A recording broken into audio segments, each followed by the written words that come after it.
아침은 하루의 시작입니다. 하지만 아침은 또한 몸이 가장 솔직한 시간입니다. 밤새 쉬고 일어난 몸이 처음으로 보내는 신호들, 그 신호들이 아침에 나타납니다. 그런데 우리는 바쁩니다. 일어나자마자 밥을 챙깁니다. 약을 챙깁니다. TV를 켭니다. 몸이 보내는 신호를 그냥 지나칩니다. 오늘은 아침에 나타나는 절대 무시하면 안 되는 7가지 증상을 말씀드리겠습니다. 내일 아침 일어나시면 꼭 확인해 보세요. 첫 번째 증상, 아침에 일어나면 손이 뻣뻣합니다. 자고 일어나면 손이 굳어 있습니다. 주먹을 쥐기 어렵습니다. 30분 이상 지나야 풀립니다. 이것을 아침 강직이라고 합니다. 류마티스 관절염의 대표적인 신호입니다. 나이 들면 관절이 뻣뻣한 건 당연하다고요. 하지만 류마티스 관절염은 자가면역 질환입니다. 방치하면 관절이 변형됩니다. 손가락이 휩니다. 걷기가 어려워집니다. 일상생활이 불가능해집니다. 하지만 초기에 발견하면 약으로 진행을 막을 수 있습니다. 아침에 손이 30분 이상 뻣뻣하다면, 손가락 관절이 붓고 아프다면 류마티스 내과를 가세요. 혈액 검사로 확인할 수 있습니다. 조기 치료가 손을 지킵니다. 두 번째 증상, 아침에 일어나면 머리가 깨질 것 같습니다. 자고 일어나면 두통이 심합니다. 오후에는 괜찮아집니다. 이 패턴이 반복됩니다. 아침 두통을 감기나 피로로 넘기는 분들이 많아요. 하지만 아침 두통에는 중요한 원인들이 있습니다. 수면무호흡증입니다. 자는 동안 숨이 멈춥니다. 산소가 부족해집니다. 뇌혈관이 팽창합니다. 두통이 생깁니다. 수면무호흡증을 방치하면 고혈압이 생깁니다. 심장에 무리가 갑니다. 뇌졸중 위험이 높아집니다. 치매 위험도 높아요. 또한 고혈압도 아침에 두통을 유발합니다. 아침에 혈압이 가장 높거든요. 아침 두통이 자주 반복된다면 혈압을 측정해 보세요. 수면 클리닉에서 수면다원 검사를 받아보세요. 아침 두통이 사라지면 삶의 질이 완전히 달라집니다. 세 번째 증상, 아침에 일어나기 너무 힘듭니다. 밤새 잤는데 피곤합니다. 몸이 무겁습니다. 일어날 힘이 없어요. 억지로 일어나도 기운이 없습니다. 이것도 나이 들면 당연하다고요. 아닙니다. 아무리 자도 피곤한 것은 수면의 질 문제입니다. 잠은 자는 것이 중요한 게 아니라 깊이 자는 것이 중요합니다. 수면무호흡증이 있으면 깊은 수면에 들지 못합니다. 자는 내내 얕은 수면만 합니다. 8시간 자도 2시간 잔 것과 같습니다. 또한 빈혈일 수 있습니다. 특히 여성 노인에게 많아요. 철분이 부족하면 산소 운반이 안 됩니다. 항상 피곤합니다. 빈혈은 혈액 검사로 바로 알 수 있어요. 치료도 간단합니다.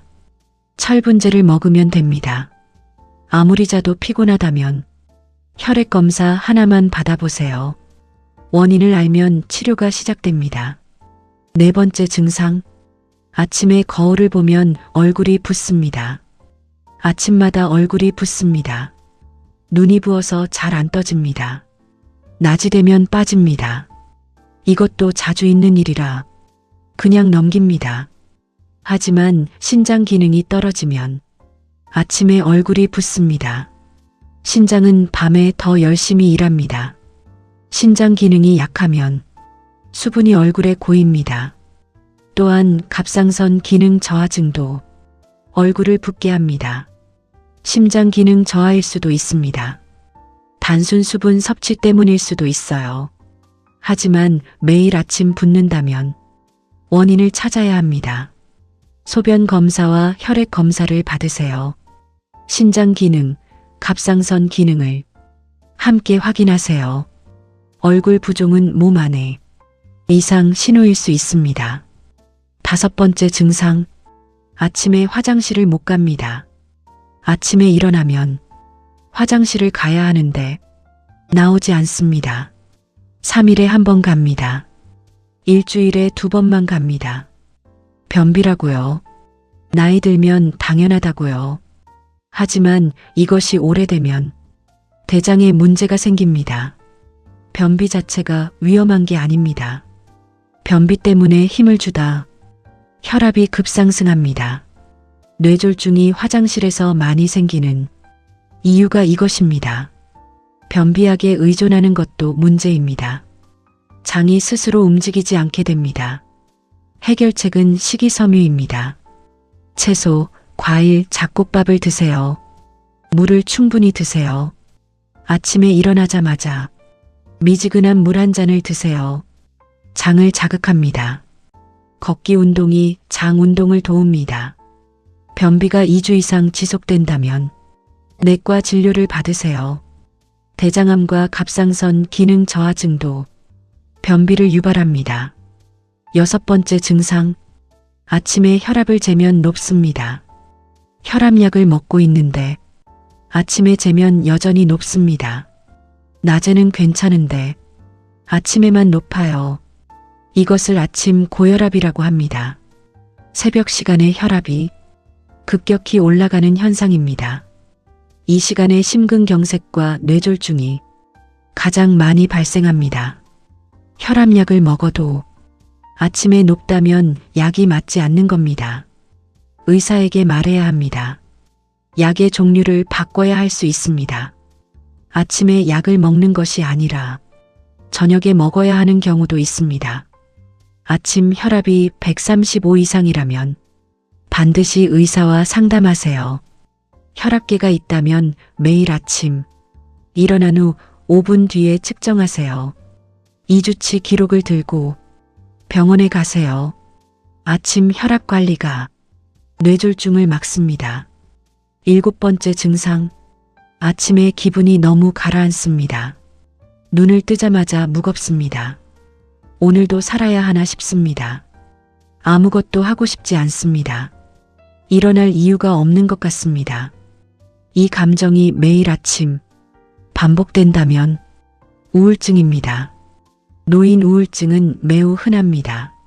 하지만 잘 치료받지 않습니다. 나이 들면 원래 그런 거라고 자식들한테 말하기 싫어서, 정신과는 가기 싫어서 그냥 참습니다. 하지만 우울증은 치료가 됩니다. 약 하나로 아침이 달라집니다. 눈을 뜨는 것이 달라집니다. 하루가 달라집니다. 아침마다 이런 감정이 든다면 혼자 참지 마세요. 가족에게 말하세요. 정신건강의학과를 가세요. 마음의 병도 몸의 병처럼 치료받을 자격이 있습니다. 당신의 아침이 달라질 수 있습니다. 오늘 아침에 나타나는 절대 무시하면 안 되는 7가지 증상을 말씀드렸습니다. 손이 뻣뻣한 것, 아침 두통, 아무리 자도 피곤한 것, 아침마다 얼굴이 붓는 것, 화장실을 못 가는 것, 아침 혈압이 높은 것, 아침 기분이 너무 가라앉는 것. 이 7가지입니다. 내일 아침 일어나시면 이 7가지를 생각해 보세요. 해당되는 것이 있으신가요? 오래된 증상이 있으신가요? 그냥 넘겨왔던 것들이 있으신가요? 지금부터라도 확인하세요. 몸은 매일 아침 당신에게 말하고 있습니다. 그 말을 들어주세요. 아침에 일어나 거울을 보고 혈압을 재고 몸의 느낌을 살피는 것. 이 작은 습관이 당신의 건강을 지킵니다. 오늘 6개 영상 시리즈를 모두 함께 했습니다. 70세 이후의 몸은 다른 규칙으로 움직입니다. 그 규칙을 알면 더 오래 건강하게 사실 수 있습니다. 알고 있으면 막을 수 있습니다. 모르면 그냥 지나칩니다. 오늘 이 내용들을 사랑하는 부모님께 전해주세요. 형제자매와 나눠주세요. 한 명의 건강이라도 지킬 수 있다면 이 영상에 의미가 있습니다. 구독과 좋아요 부탁드립니다. 당신의 건강한 노후를 응원합니다.